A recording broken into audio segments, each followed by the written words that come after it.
Dear students, आज हम class 9th की डीओई की वर्कशीट नंबर 26 करेंगे जो कि 2 सितंबर 2020 के लिए है। इसमें हम पिछले 2-3 वर्कशीट्स में जिस चैप्टर को कर रहे हैं उसका नाम है जीवन की मौलिक इकाई कोशिका। इसमें आज हम कोशिका अंगक प्लास्टिड के बारे में पढ़ रहे हैं।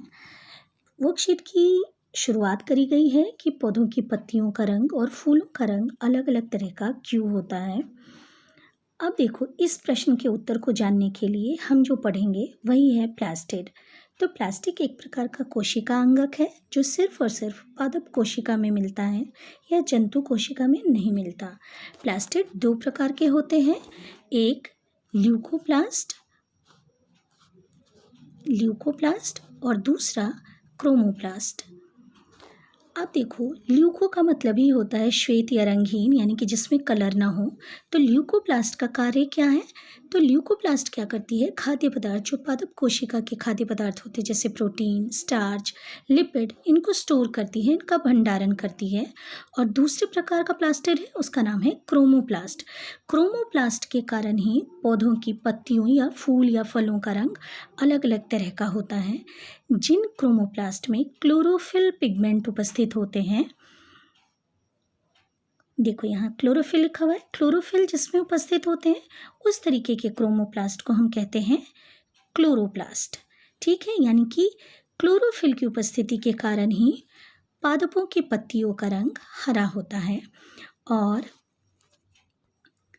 और इन्हीं क्लोरोप्लास्ट में प्रकाश संश्लेषण यानी कि फोटोसिंथेसिस की प्रक्रिया होती है। अब इसको और अच्छे से समझने के लिए हम क्लोरोप्लास्ट के स्ट्रक्चर को यानी संरचना को देखते हैं।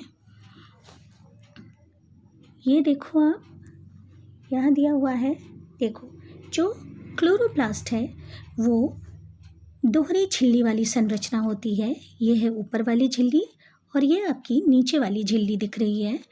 इसके अंदर खाली जगह होती है जिसको कि हम स्ट्रोमा कहते हैं। देखो ये लिखा हुआ है, स्ट्रोमा कहते हैं।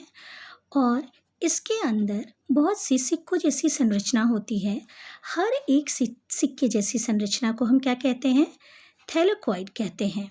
यहाँ लिखा हुआ है थैलेकॉइड। और ये जब एक के ऊपर एक रखी हुई होती हैं तो इस पूरी एक संरचना को हम ग्रैनम कहते हैं। यहाँ देखो लिखा हुआ है, ठीक है। तो ये हमने देख लिया, ये क्या है, क्लोरोप्लास्ट की संरचना है।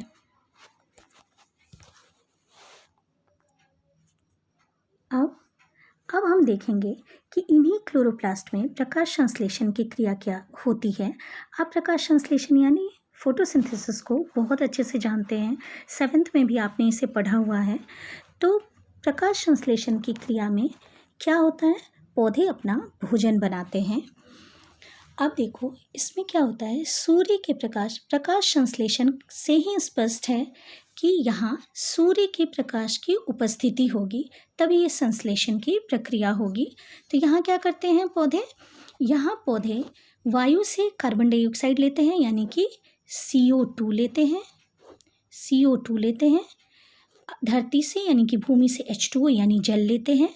पौधों में क्लोरोफिल होते हैं पत्तियों में, और प्रकाश की उपस्थिति में ये क्या करते हैं, कार्बोहाइड्रेट या ग्लूकोज का निर्माण करते हैं। तो प्रकाश संश्लेषण की क्रिया क्या हुई, हरे पौधे सूर्य के प्रकाश की उपस्थिति में कार्बन डाइऑक्साइड और जल लेकर जब कार्बोहाइड्रेट या ग्लूकोज का निर्माण करते हैं तो इस प्रक्रिया को हम कहते हैं प्रकाश संश्लेषण। अब हम देखो, हमने वर्कशीट समझ ली है, अब हम क्वेश्चन आंसर देखेंगे। पहला प्रश्न है, प्रकाश संश्लेषण के लिए आवश्यक कोशिका अंगक कौन सा है? तो कौन सा होगा कोशिका अंगक, होगा क्लोरोप्लास्ट। दूसरा है, प्लास्टिड के विभिन्न प्रकार तथा उनके कार्य लिखिए। तो अभी हमने वर्कशीट में देखा है 2 प्रकार होते हैं। पहला है ल्यूकोप्लास्ट और इसका कार्य क्या है, कार्य है खाद्य पदार्थों का भंडारण करना। और दूसरा है क्रोमोप्लास्ट और इसका कार्य है फूल और फलों को विभिन्न रंग प्रदान करना। ठीक है, फिर थर्ड क्वेश्चन हम देखते हैं, प्रकाश संश्लेषण का संक्षेप में वर्णन कीजिए। अभी हमने तुरंत देखा था, तो हम कैसे देखेंगे, इसका उत्तर कैसे लिख सकते हैं, प्रकाश संश्लेषण की क्रिया में हरे पौधे सूर्य के प्रकाश की उपस्थिति में वायु से कार्बन डाइऑक्साइड तथा भूमि से जल लेकर कार्बनिक खाद्य पदार्थों जैसे कार्बोहाइड्रेट या ग्लूकोज का निर्माण करते हैं तथा ऑक्सीजन गैस बाहर निकालते हैं। और ये जो अभिक्रिया नीचे दी हुई है, इस अभिक्रिया को भी आपको ज़रूर लिखना है। उसके बाद फोर्थ क्वेश्चन है, क्लोरोफिल किस प्लास्टिड में होता है? तो क्लोरोफिल किस में होता है? क्लोरोप्लास्ट में होता है। और इसी में दूसरा प्रश्न दिया हुआ है, कौन सी दो कोशिकांगों में उनका अपना डीएनए होता है? तो हमने पिछली वर्कशीट में पढ़ा था माइटोकॉन्ड्रिया, और इस वर्कशीट में हम पढ़ रहे हैं प्लास्टिड। तो यही दो कोशिकांग है जिनमें कि अपना डीएनए होता है। तो आपको लिखना है माइटोकॉन्ड्रिया और प्लास्टिड में अपना डीएनए होता है। इस तरीके से हमारी आज की वर्कशीट खत्म होती है।